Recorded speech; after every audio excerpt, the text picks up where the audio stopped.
Hello and welcome to the 2023 SEC Quarterback Passing Floor discussion. I am your guide on this journey, SEC StatCat, Clark Brooks. So you might be asking yourself right off the bat, what the heck exactly is a passing floor? Well, as you guys know, not every quarterback situation is identical to another's. Some schemes really prefer to utilize a lot of screens and RPOs. Some really like drop back play actions. Some like to get their quarterback on the move outside the pocket. And you know what? Some quarterbacks face more pressure than others. All of that stuff can influence the bottom line, good or bad. So when you strip that stuff away and you see what a guy can do within structure, when everything is perfect, in rhythm, that is a better down-to-down barometer for their output. Moreover, those snaps often have the plurality of a quarterback snap. So if they have a large chunk of a quarterback snaps, and again, they are trying to isolate decent snaps with not a lot of diversity or reasons to kind of point the blame somewhere else, you can get an idea of how a quarterback operates. So what we're going to do is we're going to look at how all of our returning SEC passers that qualified with a minimum threshold for attempts logged. So we're going to have a high volume transfer and low volume class, and we're going to see how their floors match up, either high, okay, poor, or low, and whether that is firm or flimsy based on the volume they logged.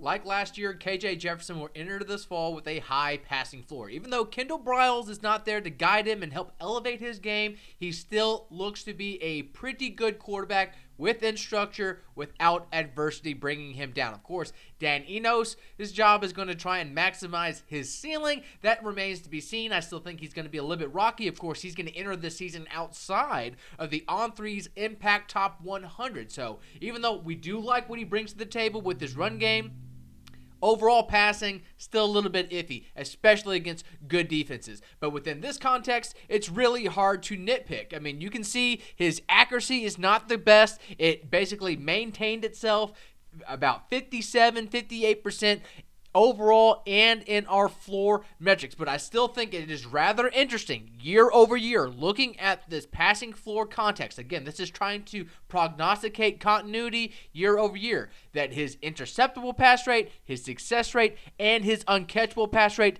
were dead even in this context. So it is a flimsy high floor because he has a very low usage rate in these contexts. So less than 30% of his attempts this past season met our floor criteria. That's about 8th amongst our returners. You can see there a fairly high screen RPO rate of over a 5th. Use drop back play action almost a quarter under pressure, and that should be 13.2 outside the pocket. Not necessarily a big number, but still a number nonetheless. But you gotta love the fact that within structure that his potency just explodes. Top 3 explosive pass rate, adjusted net passing yards per attempt, and depth adjusted accuracy. So moving forward, I still think there's going to be a decent amount of RPOs to the flat, slides, flats, tunnels, bubbles, swing screens. Of course, with him being a design runner attached or not to these remains to be seen.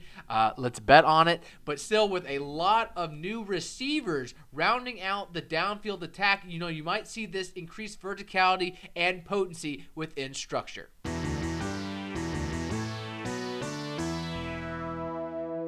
So yeah, I was dead wrong about Jayden Daniels in this exercise last season, of course. It was a different type of method trying to chart the transfers compared to the SEC returners, but I was dead wrong. I prognosticated low downfield accuracy and, low potency. While that did translate, we both saw that he was on point and he was consistent finding open men this past season. Of course, he had a great offensive line. He's given plenty of time to operate, and his pass catchers were definitely an upgrade. So even though he still was a little bit frustrating, leaving plays on the field, not really wanting to test downfield, and really when he scrambled, he only did so to space more often than not. Let's not forget he took a lot of sacks. But looking at him in our passing floor context here, you got to like the fact that his accuracy maintained even though he was still rather conservative. 10th in average depth of target, but still look at that success rate. It jumped almost 9 percentage points, as did his first down touchdown rate, jumping 4 percentage points. So even though, yes, he wasn't the most potent guy in the world, almost a 9 adjusted net passing yards per attempt is more than serviceable. You would like to see his depth-adjusted accuracy improve in this context, but it just maintains the fact that, yeah, he has a lot to prove in terms of ceiling and why he is, like KJ Jefferson, left off the Impact top 100 entering this season. So, he's going to definitely be in a great conversation for QB1 within the SEC by the season's end, just because of his environment, because of how consistent he is finding his open men. So even though he's still, let's just say, averse to pressing the ball downfield a whole lot, Mike Denbrock this spring has emphasized getting the ball to receivers on the move for yards after the catch design. So that is less static stuff short, which was riddled within this offense, and giving them more lateral, shallow, and horizontal type of stuff. So it remains to be seen if that will all work, and hopefully his bottom line will be improved, but at least entering the season, he's going to have a high passing floor because he knows how to deliver an accurate ball to an open guy underneath within this scheme.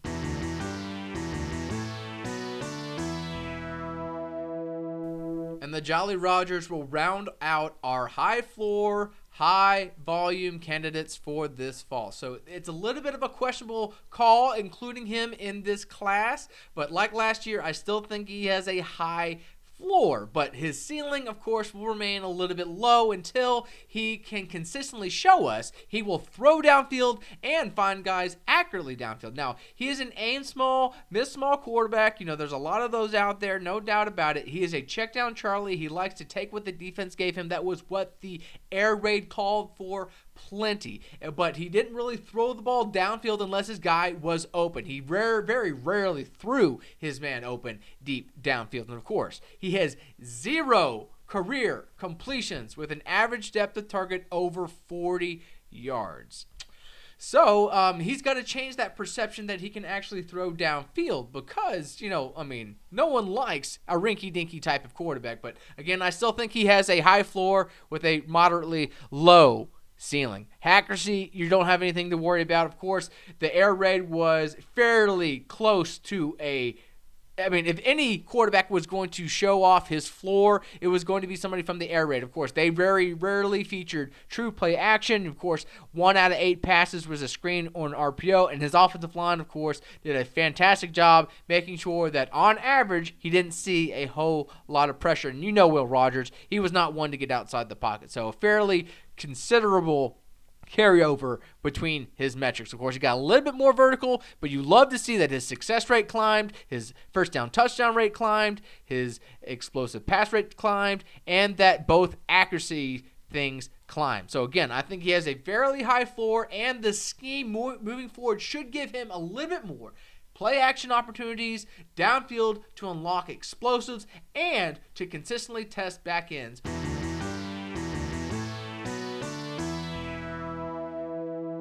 So I think Spencer Rattler does have a high ceiling, but his floor is still just moderate. It's still just okay. So we saw last year with our eyes, it was a fairly up and down type of performance. 1 week he was a check down Charlie, the next he was a field stretcher Fred. And of course he ended the season on an upswing. So we gotta like to think that will carry over into 2023, even though there will be a new play caller. So, I still think he's going to be spoon-fed a decent amount of RPOs short. I still think he's going to be a little bit more on the schemey type of side, but still the arm talent is there. Of course, looking at him in our context here, he was the most accurate quarterback in the SEC. Of course, throwing short allowed him to do so, but when you strip that stuff away, his average depth of target shot in towards the top 5, as did his success rate, his first down touchdown rate, his explosive pass rate, his adjusted net passing yards per attempt. And again, like I said, he had the top accuracy in the SEC. So why are you asking? Why doesn't he have a high floor? Of course, we saw the lows, and we're not going to ignore nearly a 12% interceptable pass rate. Of course, this time last year, that statistic would have been the worst among all the SEC returners. Of course, he's a high-volume guy. We've seen a lot of him. We know what to expect. So even though we got to love that his efficiency and his consistency completely skyrocket statistically, it's still just very much a concern based on his turnover-worthy plays. Of course, a lot of that is correlated to poor offensive line play. First of all, can they run the ball to take pressure off him? And of course, when they are in true passing situations, can they hold up to give him opportunities to deliver these great returns? So yes, even though he had a lot of good things that you like, it's just the fact that he still throws the ball a little bit into harm's way that is keeping his floor relatively moderate compared to his high ceiling.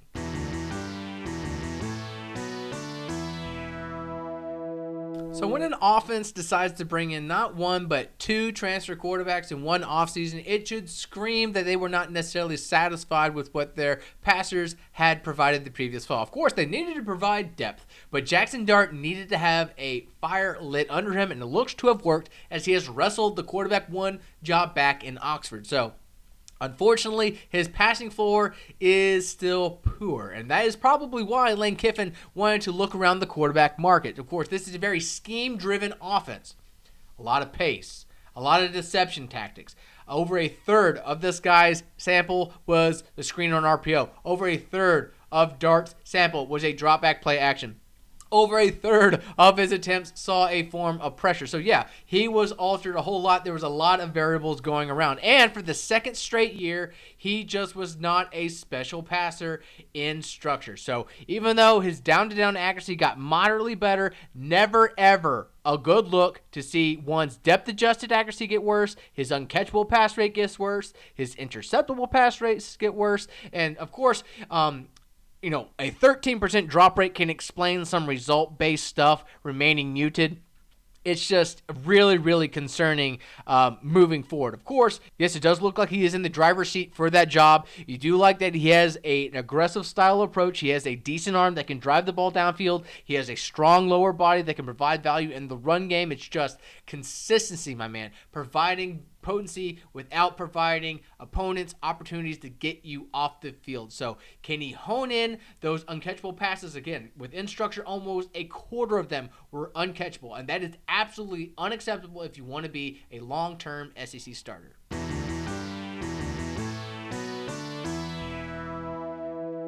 Last year, I was foolishly optimistic that Brady Cook would be a high-floor, low-ceiling option for this Missouri offense. Of course, I now think he has a poor passing floor because of his inability to necessarily be consistent, accurately delivering downfield passes. He was bottom 5 in deep accuracy and accuracy beyond 10 yards downfield in general. So, of course, that's never really a good recipe for sustained excellence in this conference. Now, still, he can operate the offense fairly okay. Again, I had a fairly high expectation for him entering the season. This was an offense that liked to really feature a lot of horizontal spacing concepts and lateral stuff off of play action. But, of course, he did help himself this past season, help revitalize the offense with quarterback draw RPOs, and help really buoy the run game towards the back half of the season. So that is definitely a valuable aspect for him. But in terms of downfield accuracy, again, like a lot of these passers with flimsy floors, it's never really great to see your accuracy get worse within structure, without RPOs, without gimme completions, when you're just asked to be a true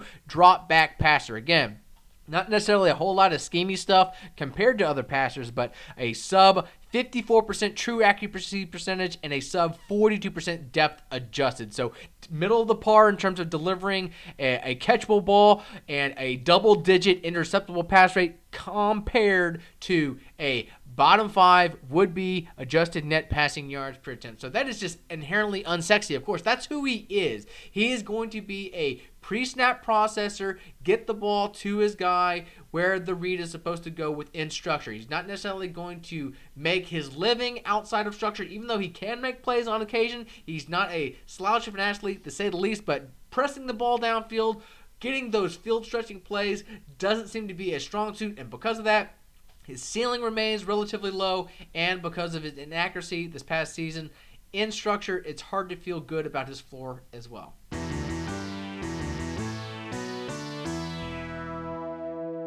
So AJ Swann had a very, very rocky freshman season. There's no getting around it. He didn't necessarily have a great supporting cast, and his offensive line did him hardly any favors. So to try and give him some decent, consistent environments, the staff decided to give him a lot more screen RPOs compared to Mike Wright, who was definitely more of just a true straight run read quarterback without many pass outlets. So without that stuff, in his profile, it still is, a poor outlook to say the least. But because he's so young and because of his environment is still, let's say, not setting him up for the best success, we're going to label him with a flimsy floor. So he can definitely upgrade moving forward, but you do like the fact, if you are going to hone in on silver linings on his profile, that his depth-adjusted accuracy in our floor sample here cracked the 50% barrier. That is what you like to see. And in terms of delivering catchable passes, no one was better amongst our SEC returners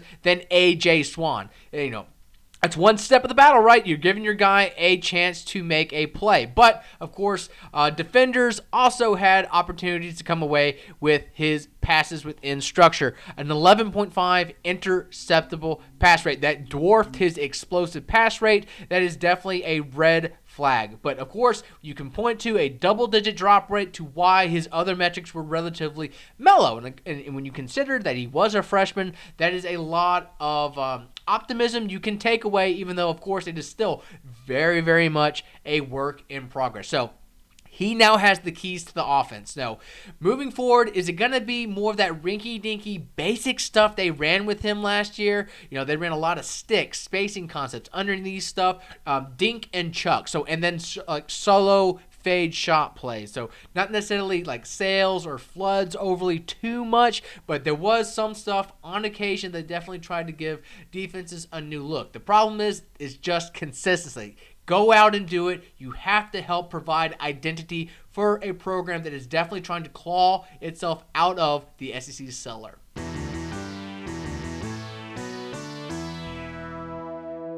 Robby Ashford was set up to fail last season, no doubt about it, but the facts are the facts. He logged one of the worst passing floor profiles I've ever charted since SEC StatCat came into existence. So it's never really a good look, regardless of the context, when over 30% of your passes are uncatchable.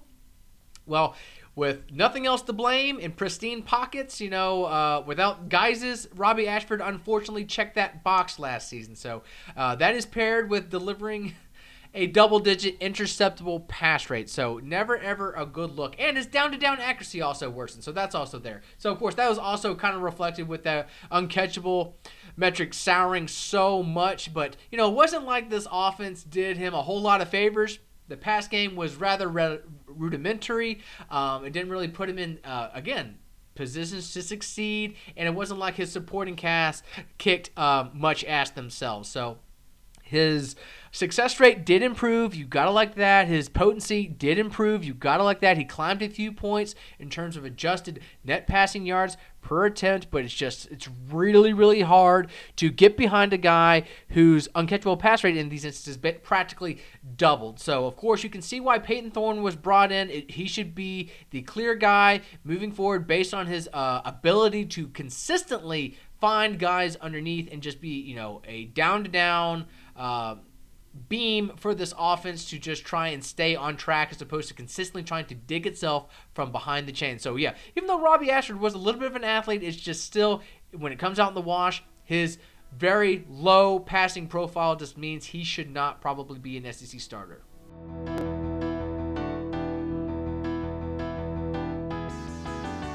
All right, now let's shift focus and talk about our transfers. So we're going to have a little bit of a different operation for them. So I charted them against a select number of games versus their hardest opponents. That way it could better reflect a true SEC type of schedule. How well they do against good competition matters. I could care less how they do against cupcakes, Can they do well against a sturdy defense, a ranked team on the road, and really provide value for their new offenses? So same idea. We're going to see how they did overall and in our floor measurement style without play actions, RPOs, screens, pressured attempts, or things outside of the pocket.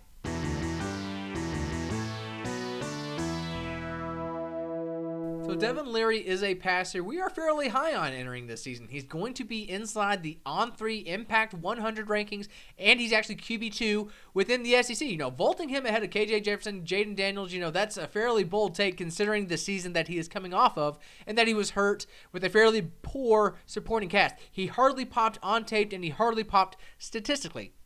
So, unfortunately, I didn't want to bury him too much in this exercise, so I did a composite grade from the past 2 seasons against his 10 hardest opponents, 5 each season. So, one thing that just consistently came out of the wash, though, was his ability to deliver accurate passes.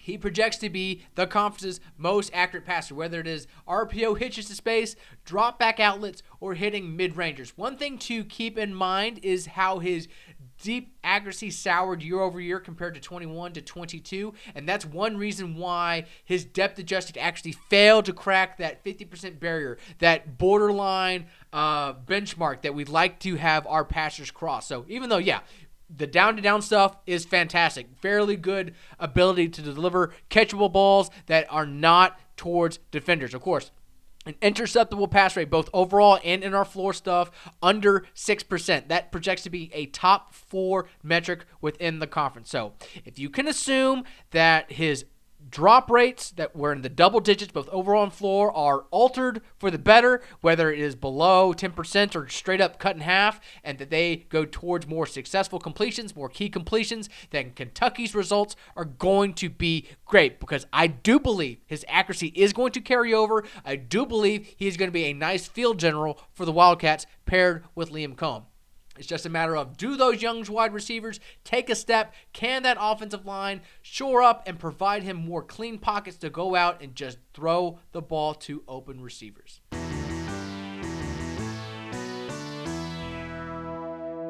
So it's kind of a running joke, almost a cliche really, that Auburn year in and year out has one of the hardest schedules in college football. Well, looking at Payton Thorne's hardest opponents each of the last 2 years, he's definitely prepared to try and take up the mantle for War Eagle and bring them back to relevancy. He is definitely accustomed to playing very quality defensive opponents. So when you look at his passing floor metrics and his overall stuff, you can see that there are some silver linings. Definitely an upgrade compared to Robby Ashford. So in terms of his modus operandi, there was a lot of, let's say, horizontal spacing concepts this past season for Michigan State. A lot of safe concepts, try and stretch the defense sideline to sideline and just find an outlet underneath. So his downfield stuff is still relatively mellow, but he is okay against pressure relatively, and when he is on the move using bootlegs. So again, he is very well accustomed to playing against hard defenses. So when you see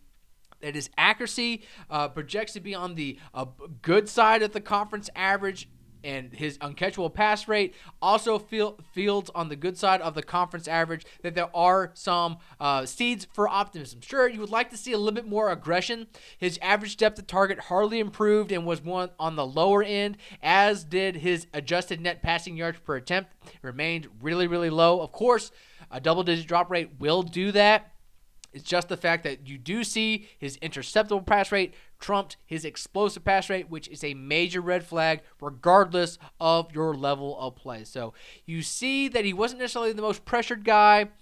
You do see that he did have a decent amount of scheme stuff, so I do think that is going to carry over with Hugh Freeze. The outside zone seems to be the foundational play for this offense, but it's going to be more out of the gun. So it's going to see, how is that going to be utilized? It's going to be utilized more with RPOs, true play actions, and getting him on the move, or are we just going to go out and try and just let him be a late down manager and try and clean up the mess to keep conversions in play? So I do have a lower bar on him. I do think it is an okay, firm outlook for him. I just do not feel good about his ceiling, and ultimately that will keep Auburn from reaching too much greatness this fall.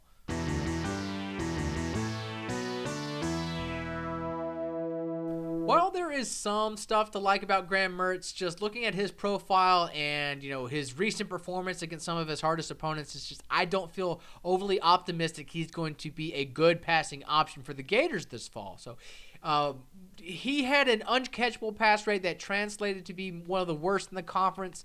He was overly relegated to doing late down work, so the run game was definitely the driver for Wisconsin's offense. I think that's definitely going to stay true at Florida this season. So play action was a big part of their offense. I do think they're going to feed him more, and I do think he's going to be able to find more consistent gains using that tactic. But still, we're here to judge what he can be just as a down-to-down passer within structure.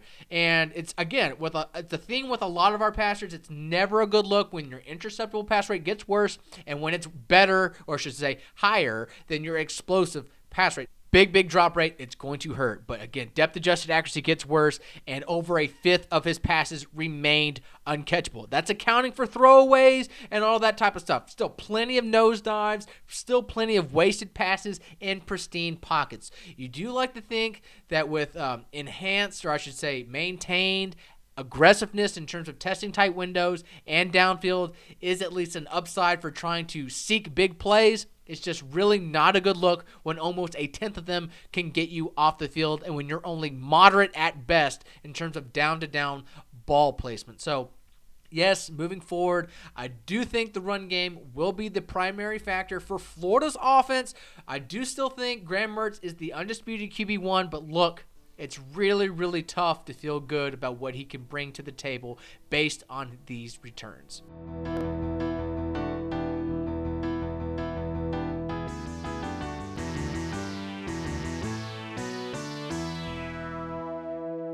So Joe Milton does have a high passing floor thanks to Tennessee's offense. We know he still has a little bit of flaws in his games, some flaws in his mechanics, but his upside is undeniable. Of course, at On 3, we think he is SEC QB1 entering this fall, and he is one of 2 SEC quarterbacks in the top 100 impact rating. So, of course, Tennessee's offense, the veer and shoot, with its pace, with its ability to stress defenses with space and splits, and provide an eclectic run game. So 2 deep shells kind of have to dedicate an extra body to the box, which helps the vertical choice stuff come wide the hell open plenty. So with his arm talent and the aggressive scheme, of course, you know he is going to be a high ceiling candidate. But of course, he has some flaws on his profile. Of course, since he is low volume, you have to keep in mind that this is going to be absolutely volatile, absolutely flimsy. He could show a lot of these traits. Some of these can be completely different. But still,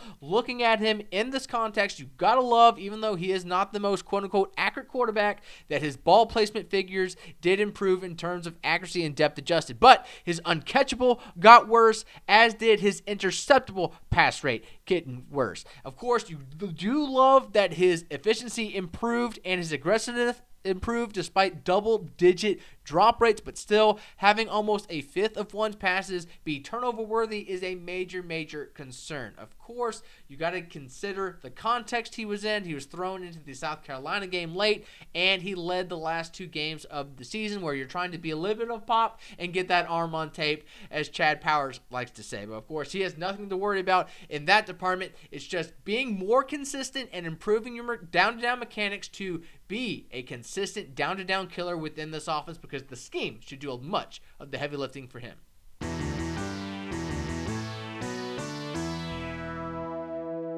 Connor Weigman very much is still developing, so labeling him as anything at this point in time is a little bit of a foolish exercise. But nonetheless, I still think he has an okay passing floor, all else considered. Last year, he was thrown into the fire, and I wasn't necessarily impressed with him. But when you look at him in structure, when he wasn't pressured, of course, he was pressured a whole lot, and that can definitely make a young quarterback look awful. But in these instances, he got fairly good results. But still, questions about his downfield potency and his accuracy remain. So I don't know moving forward if he's even going to be quarterback 1 for the Aggies, but if he is, of course, only Kentucky and Vanderbilt have had less explosive pass plays within the SEC the past 3 seasons than the Aggies. Of course, the easiest way to get explosives is to stress downfield secondaries with downfield bombs. I don't think that fits his skill set. I think he's going to be much more of a West Coast type of passer.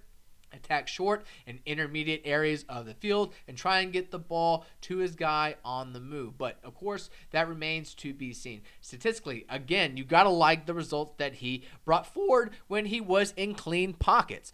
His adjusted net passing yards per attempt cracked the double digits and would have been the 4th best amongst our returners. You got to see that his success rate climbed tremendously, as did his first down touchdown rate. So, over an eighth of his passes in these instances did gain 20 yards or more. And of course, he did get a little bit more accurate. But looking at that accuracy, he would have been one of the worst. I mean, he is one of the worst returners in terms of just true ball placement there. But of course, even though he doesn't have necessarily a arm that pops, he does throw a quote-unquote catchable ball.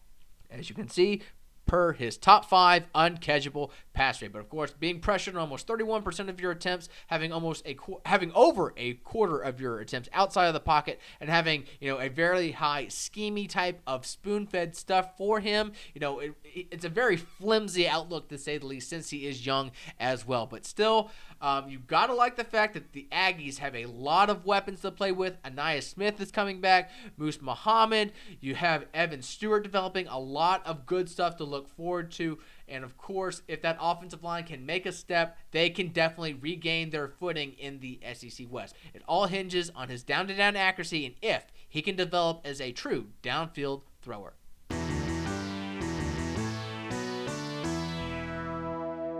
The other quarterback vying for the Texas A&M job is also okay in terms of a passing floor. So he is a veteran, Max Johnson. We kind of know a little bit more what he brings to the table. So he is a firm okay as opposed to a flimsy okay like Weigman. So unlike Weigman, though, he had a lot less scheme stuff to help him out, and he still saw a lot of pressure. So that basically turned him into a check down Charlie. You'll see here in a second with in structure, he just really liked to get the ball out quick. Of course, dating back to his LSU days, he's a dramatically different quarterback and a definitely more effective quarterback when he can get the ball out under 2 seconds to his intended target. So when you look at him in his our passing, floor metric model here, his accuracy absolutely improves, including his depth adjusted. He would have a top 4 among our returners over that 50% barrier like you want to see. But his average depth of target would have been dead freaking last. As you see, it's very rare that you see your average depth of target, excluding screens and RPOs and play actions, actually go down.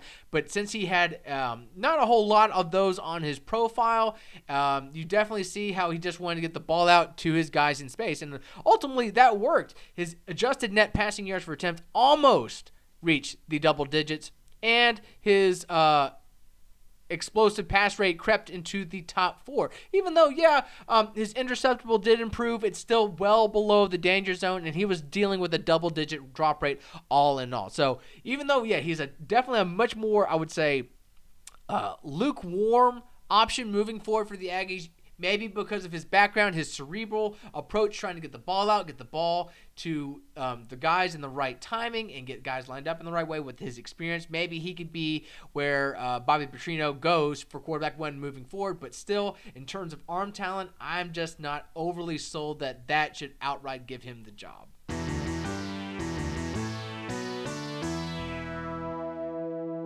So Garrett Nussmeier is an interesting quarterback, no doubt about it. Even though he's probably going to be QB2 for LSU this season, he has talent that you want to keep an eye on. So I wanted to talk about him. So moving forward, I still think he has a very high ceiling. I think he has arm talent that pops, but his down-to-down passing floor is still just okay. So he's definitely a lot more vertical than Jayden Daniels. In terms of down-to-down operation, outside of Mississippi State with Will Rogers and Mike Wright, being the check down Charlie, pocket passing quarterback, and the spread run type of quarterback, it's hard to see 2 different QB 1s and 2s within this conference besides LSU. Of course, you have the West Coast type of scrambler in Jayden Daniels, who's risk adverse and just takes the safe stuff. And then you have the aggressive field stretcher in Nussmeier, who wants to show off his highlight skills. So moving forward with his low volume, he has a flimsy floor here, but still, you got to like the fact that his accuracy, both raw and depth adjusted, do improve in our floor. And of course, his average depth of target maintains in the double digits. Again, he wants to stretch the ball downfield. And of course, his results were fairly good, considering that over a fifth of these attempts were dropped. Again, only about 44%, 44 attempts of these, I should say, last year. So a lot can change with more volume, but just a snapshot of where he stands right now, you got to like the fact he provides a lot of opportunity should LSU go a different direction. So, he didn't really see a lot of screen stuff. He didn't really see a lot of play action stuff. Again, he entered with a lead or just trying to close out ball games, so he really didn't necessarily lean on a lot of scheme stuff. So, you got to love the arm talent, high ceiling, floor maintains, fairly okay until we can get a little bit more volume and a little bit more tape.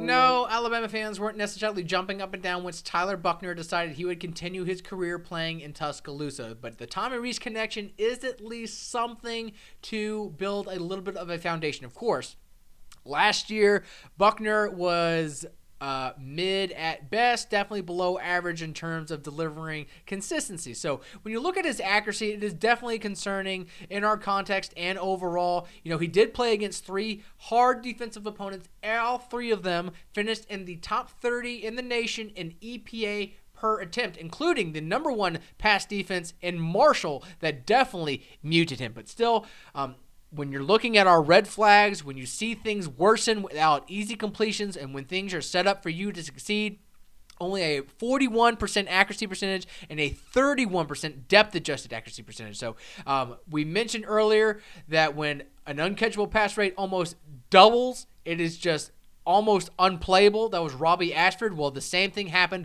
with Buchner in our exercise. So he tracked to have one of the worst adjusted net passing yards per attempt as a result because he just wasted so many passes. Sure, he was vertical in nature. You can see only Joe Milton would have tracked to have had a higher average depth of target in our instance, but a 22% interceptable pass rate in this low volume of sorts sample just screams, oh my gosh, he is untrustworthy. We have to hope another option develops. Unfortunately, there might not be another better option for the Crimson Tide this fall. So that stuff has to improve. Otherwise, it might be a really historically bad season.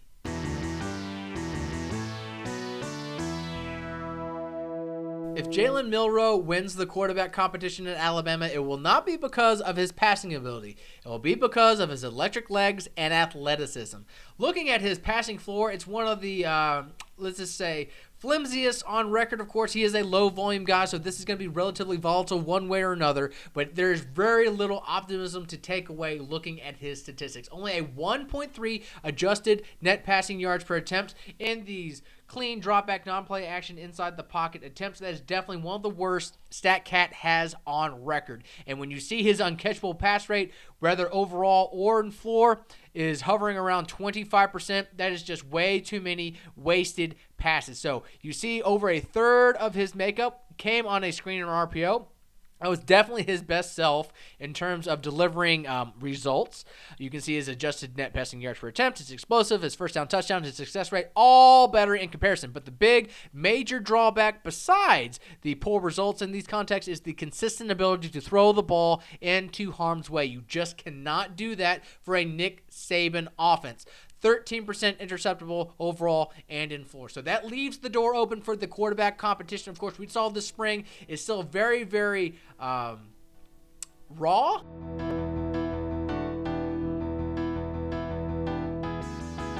So there you have it. That is a snapshot where our SEC passers are right now in terms of passing floor. Nothing's definitive, but I do want to remind you, my video last year, I was pretty accurate prognosticating where our passers ultimately ended up based on their strengths and weaknesses. So that's the whole idea. We're just trying to isolate the large chunk of snaps that don't have a lot of variables and could potentially carry over year in and year out and help reflect what type of passers these guys are. Of course, not every offense is going to operate the same. The drop-back offense for Tennessee is not going to resemble the drop-back offense for Mississippi State. There's inherent aggression, inherent, volatility there. So it's not a perfect exercise, but still, it's a really nice way to try and isolate our passers, check in on their modus operandi, and see what they can do for their respective offenses moving forward. So we are still in the offseason. I want to still invite you to SECStatCat.com, where you can see Jimmy's and Joe's X's and O's and any stats you want to know about SEC football. Offensive driven, of course, I chart every single offensive snap during the season to get X's and O's data, as addition to this advanced player data. And of course, on3.com. Great resource for fans and players alike as we develop into this great 2023 season. But until next time, I am Clark Brooks reminding you to have a good one.